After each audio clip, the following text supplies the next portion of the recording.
Soft, melancholic piano music begins, fading slightly under the narration. A faint smell of old paper and dust seems to emanate from the recording. Oh, darling, you wouldn't believe. You simply wouldn't. It all started, predictably, with an expectation. A completely reasonable one, I might add, one befitting a person of my discerning taste.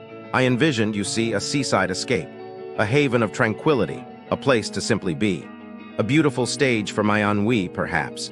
I booked with a flutter of optimistic foolishness at the Hilton Singer Island OceanfrontPalm Beaches Resort. And oh, how tragically misplaced that flutter was. It's silly perhaps to admit, but a hotel lobby holds such significance. It's the initial handshake, isn't it? The first impression, a promise whispered in marble and lighting. This lobby, it wasn't a whisper, it was a sigh. A defeated, vaguely resentful sigh. There was one person, just one, a solitary soul tasked with attending to the whims of, presumably, a multitude. Do you understand? It's offensively inadequate. Like presenting a single candle to illuminate a cathedral. One is simply forced to wait, you see, to languish in the sterile air, feeling a creeping sense of disregard. As a Hilton Rewards member, naturally I expected, well, something. A recognition, perhaps. A fleeting moment of prioritization.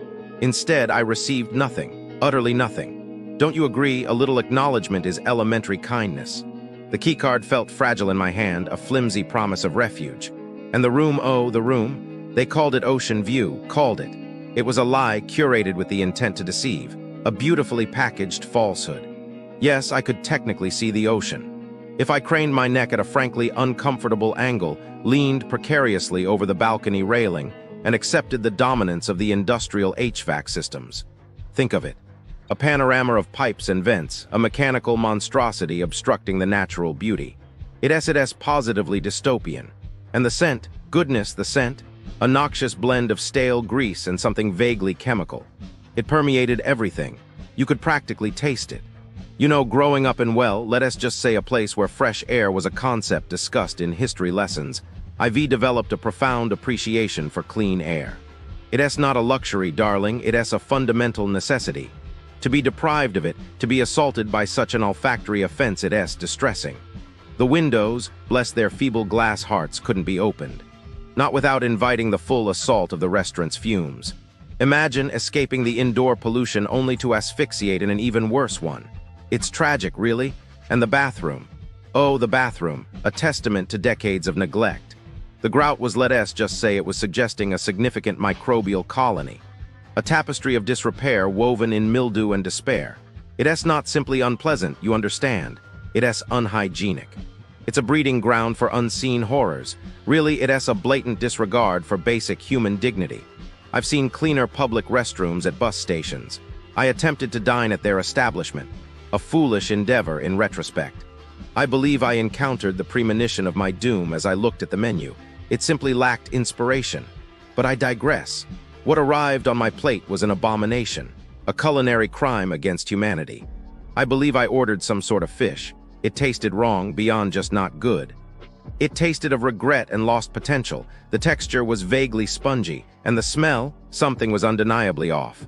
2 hours later, I was demonstrably regretting my life choices. Food poisoning, you might say, a crude term for a profoundly unpleasant experience. It's more than just discomfort, darling. It's a violation, a betrayal of trust. Honestly, now that I think about it, I am starting to see a pattern.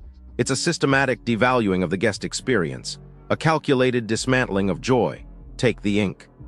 Identals hold, for example, $1,350 for a 3-day stay. Perfectly reasonable, yes. Then they attempted to charge $2,000 to my card. $2,000. The reality of businesses near Hilton Singer Island Oceanfront Palm Beaches Resort.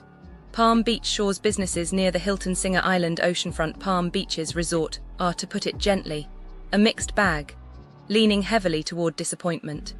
If you're expecting luxury, efficiency, or even basic competence, prepare to adjust those expectations. The area suffers from overpriced mediocrity, baffling service, and a general sense that no one behind the counter actually wants to be there. Let's start with shopping. The Gardens Mall is the kind of place that makes you question whether malls should still exist. Once a decent spot for families, it's now a ghost town of luxury stores with prices that make your wallet flinch, and a bizarre hostility toward anyone who isn't dripping in designer labels. Missing brands, abandoned restaurants, and security guards who treat customers like suspects. This is not a place to casually browse. One visitor was racially profiled by a guard who demanded licenses just because their car was being towed. Another described the stores as boring and soulless, which honestly tracks when the only excitement comes from wondering if your parking spot will trigger an interrogation. Then there's the spa at PGA National Resort. Imagine paying top dollar for relaxation, only to find broken facilities, indifferent staff, and a jacuzzi that hasn't worked since the Obama administration. The renovations appear to be purely theoretical, rusty edges, moldy chairs, and a general air of neglect. One guest's massage therapist ignored their medical condition, while another found their room unlocked, with a stranger wandering in thanks to a front desk error. If this is a 5-star experience, we'd hate to see a 2-star. Dining options, equally grim. Avocado Grill is where good moods go to die. Overpriced, underwhelming food served by staff who act like you're inconveniencing them by existing. One couple's oysters arrived with the enthusiasm of a dog, reluctantly surrendering a bone. Another diner had a chandelier ornament crash onto their shoulder, only for management to respond with the energy of a bored DMV clerk. And let's not forget the raw burgers, because nothing says fine dining like food poisoning risks. Coffee lovers, brace yourselves. Common Grounds Brew Roastery is where you pay premium prices for chaos. Wrong orders, arguments over cup sizes, and baristas who treat customers like nuisances. One patron was cursed at for daring to sit outside 45 minutes before closing. Another paid $6 for a cup of ice masquerading as a drink.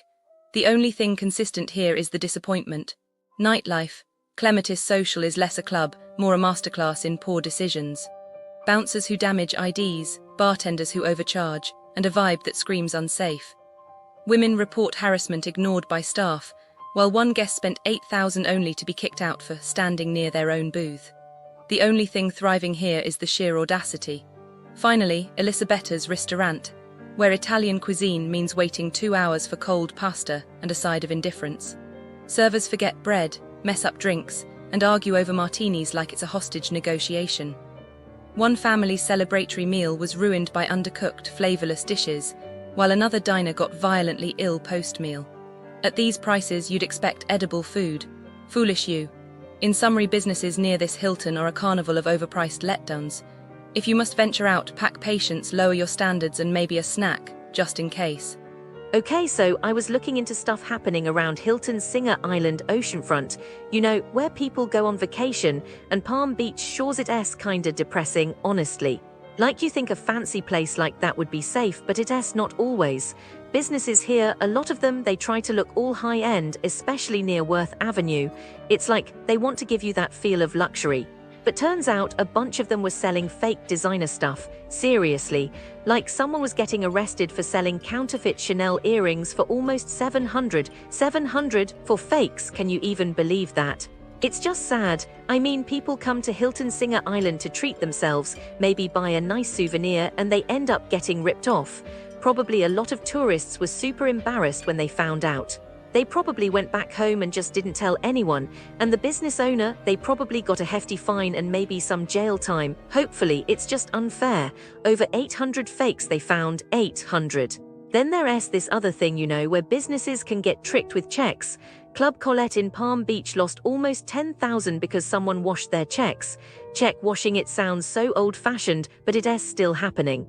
Like they take a real check, change the details, and deposit the money. It's just sneaky.